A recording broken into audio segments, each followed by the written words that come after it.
four brothers. And they're all named Jack. They all want to rob a bank.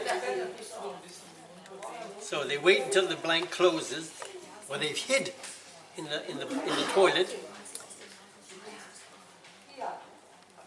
And the fourth brother, he goes and plays lookout. The bank closes, and the first one goes down into the big safe. The other one goes to the, what do they call those in English? The safe deposit boxes. And the third one stays up and robs all the bank teller windows. One of them sets the alarm off.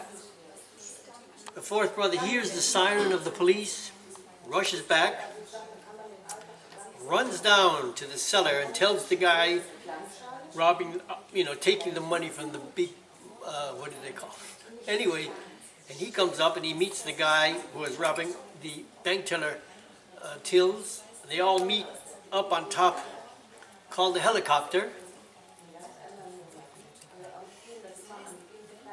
And all four brothers get away.